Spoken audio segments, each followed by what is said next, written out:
मौका है पत्रकार दिवस का और मराठी पत्रकार दिवस की बात मैं कर रहा हूं। नमस्कार, मैं गोपाल सिंह और आप देख रहे हैं रियल न्यूज नेटवर्क। आज क्राइम रिपोर्टर न्यूज के कार्यालय में पत्रकार दिवस मनाया गया और इसकी प्रमुखता रही यहाँ पे बुजुर्ग पत्रकार जो सीनियर पत्रकार है, उन्होंने सोशल मीडिया के पत्रकार और न्यूज़पेपर के अखबार के जो पत्रकार हैं उन सभी को मार्गदर्शन किया। और यहाँ जब पत्रकारिता की बात आई तो सुनिए वरिष्ठ पत्रकार ने क्या कहा। कहा गया है कि खींचो न कमान न तलवार निकालो, जब तोप मुखातिब हो तो अखबार निकालो। और इसी पत्रकार दिवस के मौके पे छत्तीसगढ़ के मुकेश चंद्रकांत, जिनकी हत्या हो गई थी, उनकी भी चर्चा हुई और उन्हें श्रद्धांजलि भी मौन रहकर दिया गया। और सुनिए मुकेश चंद्र की कहानी यहाँ एक सीनियर पत्रकार के द्वारा।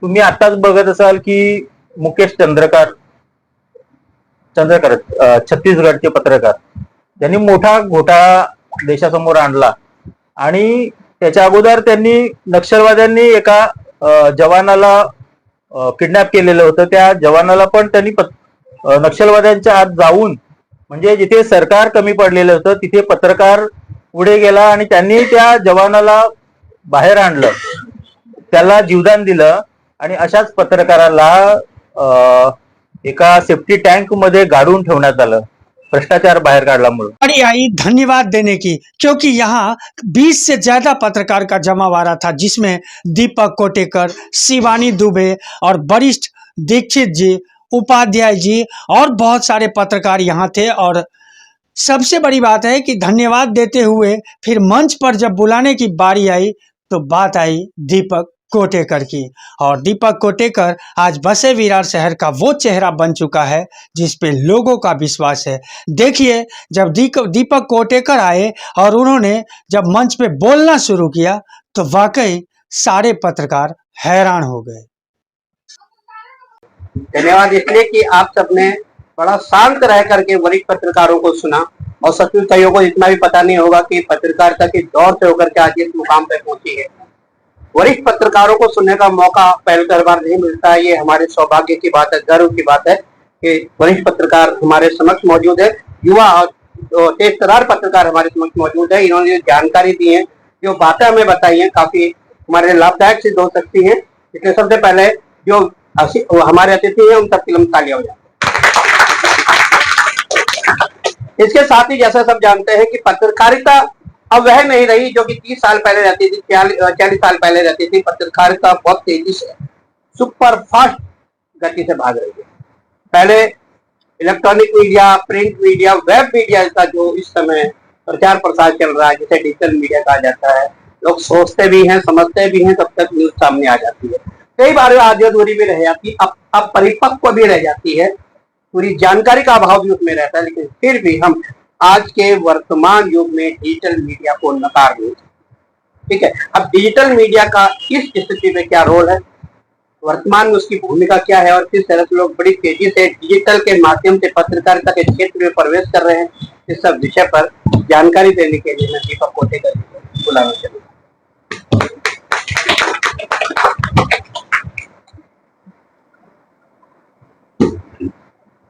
सबसे पहले तो राज भाई, आपका मैं धन्यवाद व्यक्त करता हूँ कि आपने मुझे बोलने का मौका दिया।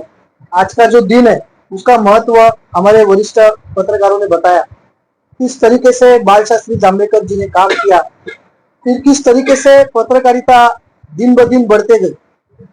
लेकिन जिस इलाके में हम है, उपाध्याय जी और दीक्षित जी, आपको पता था कि 30 साल में यहाँ पे क्या कठिनाई हुई। 2016 में मैं राज भाई के साथ पहली पत्रकारिता मैंने किसी के साथ की तो राज भाई के साथ, मतलब ये कार्यालय जिस वक्त खुला था उस वक्त मैं उनका फाइनेंसर था, सही है ना, 2014 में। तो उस तौर पे उन्होंने मुझे बताया था कि आप हमारे साथ आ जाइए। तब हम बिल्डर थे, बहुत अच्छा खासा पैसा कमाते थे, बहुत दौलत और शोहरत हमने हासिल की थी। लेकिन कुछ कमियां और खामियों की वजह से हमको बहुत बड़ा नुकसान हुआ। और बोलते हैं ना कि एक पत्रकार नारद होते हैं और नारद भगवान का रूप होते हैं।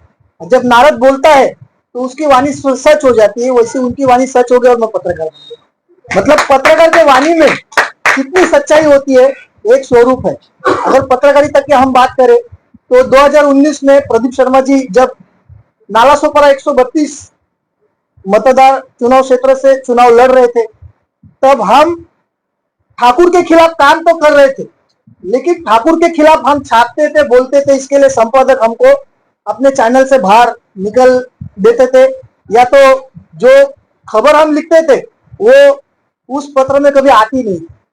बराबर है ना? उस वक्त गिने चुने पत्रकार थे, और मेरे जानकारी में जितना है, पहला अगर कोई इलेक्ट्रॉनिक माध्यम होगा इस पूरे वसई विरार में तो वो क्राइम वेलफेयर एसोसिएशन और क्राइम टीवी रिपोर्टर न्यूज ही था।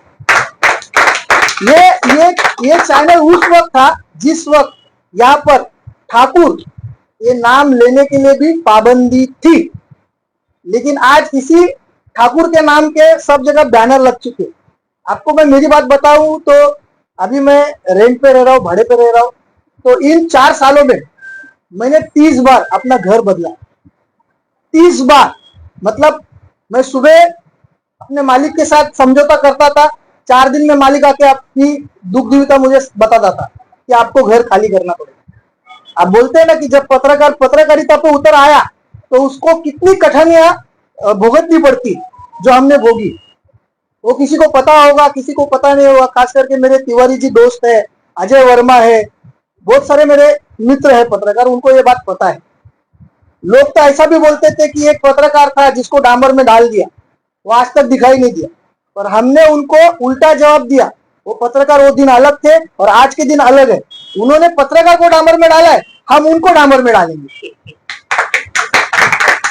ये चुनाव का जो माहौल आया है ऐसे नहीं आया है, पत्रकारिता का स्वरूप बदल चुका है। बड़े चैनलों को मुझे पता नहीं है, अखबार बहुत सारे मेरे अखबार के संपादक है, दोस्त है अच्छे, जो खबर लगानी है वो उनके हिसाब से लगाते हैं। लेकिन एक बात तय करो, कितना बड़ा भी साम्राज्य हो, ये सदियों से चलता आ रहा। नारद जी ने चाहा तो पूरे तीनों लोग में भूचाल मचा देते।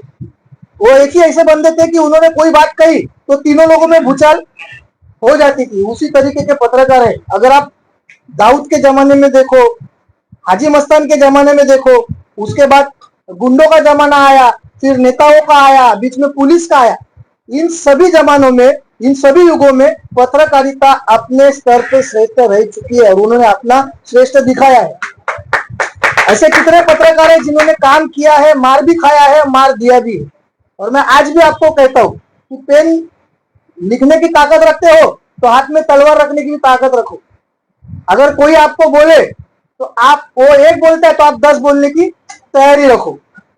वैसे शिवानी के बारे में दीक्षित जी ने कहा, सही में शिवानी आपने जो हिंदी पत्रकारिता की मतलब गिना चुना था वो हमने तो सिमट लिया, लेकिन जो हिंदी भाषी जो थे उनको जो आपने सही मायने में जो आईना दिखाया ना, आप बोलते हैं ना कि हम दिखाते सच का आईना, सही में वो आईना देखा। और हम देखेंगे तो बोईसर मतदार संघ, नालासोपारा मतदार संघ और वसई मतदार संघ में खुद हितेंद्र ठाकुर चुनाव हार गए हैं।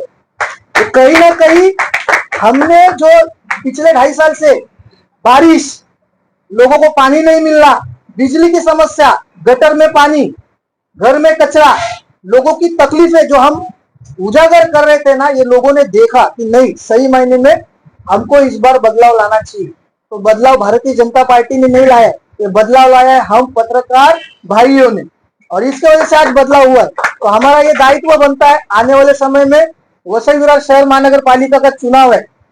अगर जिनको हमने चुनकर दिया उनको ऐसा लगता है कि हमारे पैर 7वें आसमान में है, तो उनके पैर जमीन पे लाने का काम भी हम सभी पत्रकारों को करना है। और ये बात आप ध्यान में रखो, ज्यादा मैं कुछ बोलूंगा नहीं। फिर से एक बार मैं आप सभी का धन्यवाद व्यक्त करता हूँ। दोस्तों, अब बारी है आपकी, आप टाइप कीजिए, क्योंकि कमेंट्स बॉक्स में जाके आपको टाइप करना है कि क्या आपको नहीं लगता है जिस तरह से सत्ता के खिलाफ रहे लगातार दीपक कोटेकर, टॉप 10 महाराष्ट्र न्यूज के एडिटर, आज उन्होंने अपने मन की बात बोल ही दी और सरेआम बोल दी।